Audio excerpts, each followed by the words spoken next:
now 47 years. I got fortunate and got to train with the great Gene LaBelle, the great Joe Lewis, and the great Chuck Norris. I've been training a long time.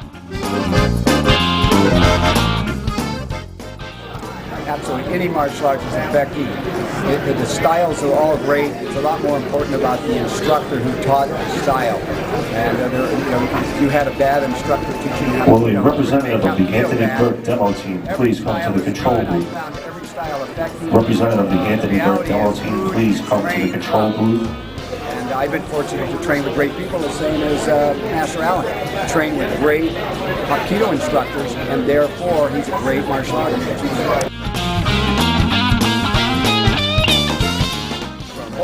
Jiu-Jitsu are actually reputedly Japanese. The Japanese, it was a combination martial art of arm locks, leg locks, chokes, a certain amount of punching and kicking.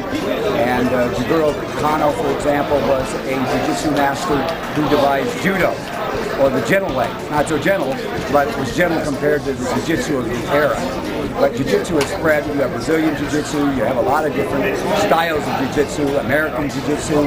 And so anybody who's trained that has any real passion or talent always modifies and improves the martial art. Jiu-Jitsu is very, very effective.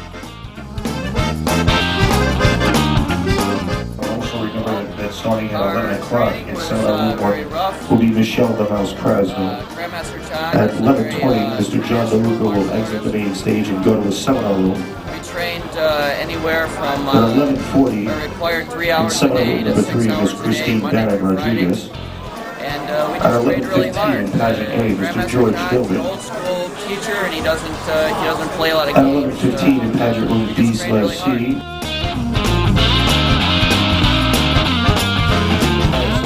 Mr. Joe Diamond. I was in school and I had a Korean friend named John. And we were walking home from school one day, and these 5th graders, I think I was in 1st or 2nd grade, and these 5th graders jumped us, and my friend Jung made very short work of these 3 young men. And as we were running home crying because we were scared of what his father would say all the way home, I asked him what it was, and his father started teaching us in the backyard, and I grew up learning from his father. And then when I got a little bit older, packed my bags and went to Korea. Ladies and gentlemen, once again, I want to make it known that you need to have a camera pass for any filming or picture taking on the trade show floor.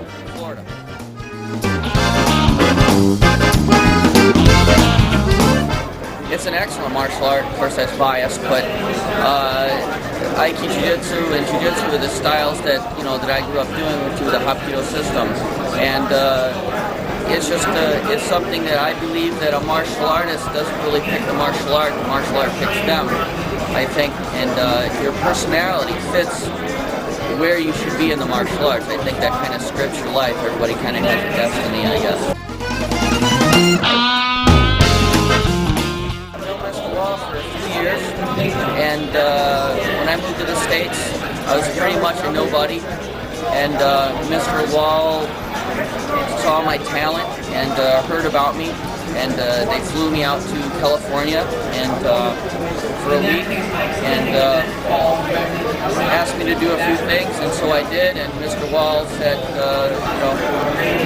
I like you, and he's put me under his wing and pretty much introduced me to a lot of other people and made a lot of friends, and just kind of helped me out.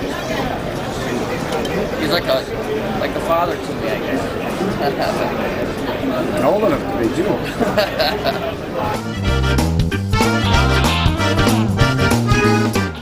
Well, I have hopes for all martial arts. I am a huge fan of all martial arts, I really am. And I believe that martial arts will explode in the future, because the reality is that human nature never changes. There's always love, war, hate, jealousy, but scientific knowledge continues to change. The reality is there will always be a need for martial arts, because martial arts in its best form is a character developer. And so young people get into it. It's about being able to defend themselves and testosterone, about how tough they are. But after a few years, if they learn it's really a character issue, that you're forging your character requires of the hard training. And the reality is, if you train with great masters, as Master Allen has, and as I have, if you seek out first-rate instructors, you'll find that the toughest people on earth are the nicest people, and they have the best character. It's a character issue. That's why martial arts will always be around and get bigger and bigger and bigger as more and more outstanding instructors teach. For example, Master Allen came under our AID program, or Aviation and Defense, where you have to pay to get certified, and you have to pass a criminal background check, you have to pass a physical skills requirement, you have to be a real deal martial artist to be an AID instructor, and yet you don't get paid to teach. And we taught 33 airlines. So that tells you about somebody's character. The reality is that... Ladies and gentlemen, beginning now in seminar room number 1, Michelle the Mouse Krasno, beginning in seminar room number 1, closest to the main video screen. We don't want rapists, we don't want drug dealers and drug users teaching martial arts. Because again, it's not who's the toughest. The toughest person has a gun or a bomb. The reality, though, is the mentality that you get of the training. People say to me, well, can you beat a gun? Well, in certain situations, but the reality is we don't compare martial arts to a gun. The reality is, though, my finger still works, so I can add a gun to my skills. But my reality is martial arts is about being a peaceful person, not an aggressive, warlike person. And in my fortunate experience in all these years of training, I have found the toughest people in the world are the most peaceful. They don't need to tell you how good they are, but they'll show you. And you know the place to show you is on the mat. So I'm a lifelong lover of the martial arts. I have a passion for it. I have respect for every martial art. I know that they'll all grow. Some will accelerate over others for a period of time, but it's more the personality of the person teaching. So the reality is, all great martial artists study what works, and they'll pick from other styles and add to their basic style, but it's got to be functional. Functionality is what makes Master Allen and other great martial artists like himself really make the martial arts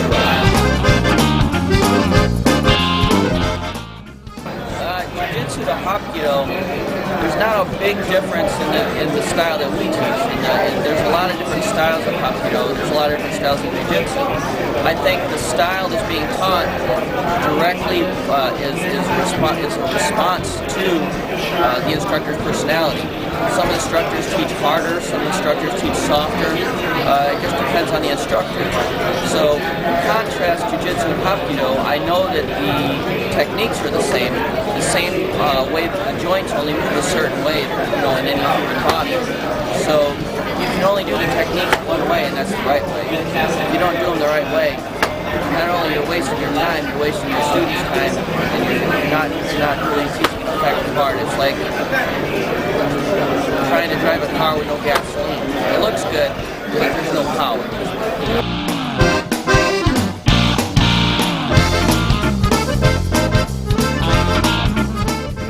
Next to the main stage. For the future of the International Hapkido Federation, of course, is to grow and spread our territory.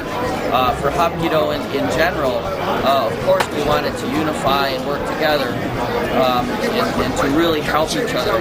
If I'm up here and I pull somebody up, then it pushes me up and they push them up. We got to help each other to grow and to get the art to move and unify itself together. I don't think that because somebody teaches a little differently is wrong. As long as it's effective, I think that's the way to Ladies and go. gentlemen.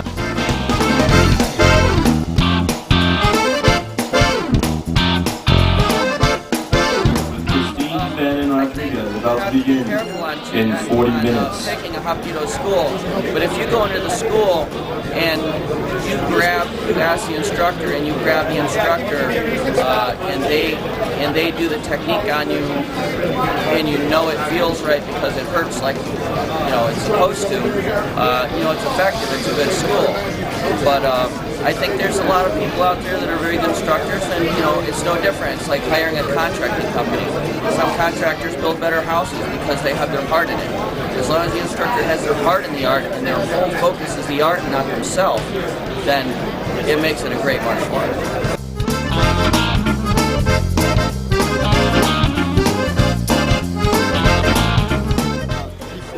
There are a lot of outstanding instructors, and we recommend they go to worldblackbelt.com, www.worldblackbelt.com. That's part of it. It's the large Kochung or dojo in the sky. The reality is that we will recommend. We have all the schools listed in almost any country. There are a lot of great instructors, but as Master Allen says, you need to find somebody that's functional, that are effective, that their martial art can work for them. So they can't make it work for themselves, and so don't be afraid to go into the school and have an instructor show you that he's functional. If you don't believe he is, get on the mat and show him that he's not, and then you'll find out. And so a really good instructor, yeah, he'll put a little pain on you, but he'll show you that what he does works. He has degrees of ability, and he's not going to have to knock your teeth out to show you that his techniques work. Absolutely.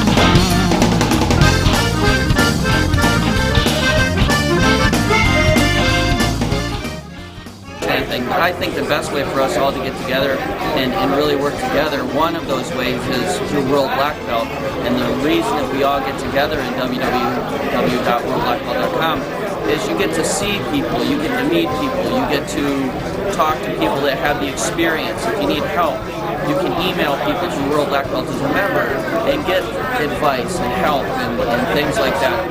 But I think more importantly than that, the most important thing is that your heart is in it, and that you just do the best that you can, and you don't try to impress anybody. You just train hard and you just do what you can. Like the symbol for patience, the Chinese symbol for patience is broken up into two actual characters. One is sword and one is heart. And patience is the forging of our hearts. And we need to forge our hearts together and not try to separate, different kinds of this and that. But if we all work together, I think it makes the whole world much smoother.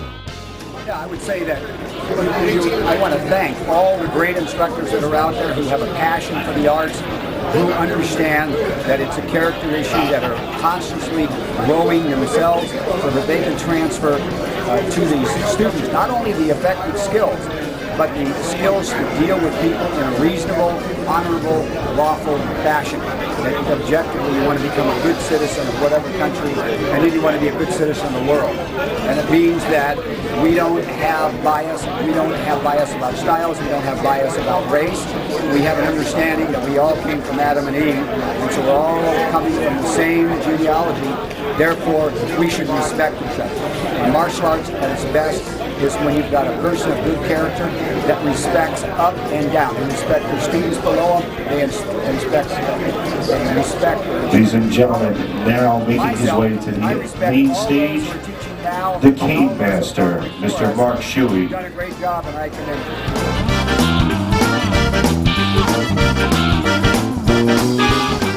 you. Our pleasure.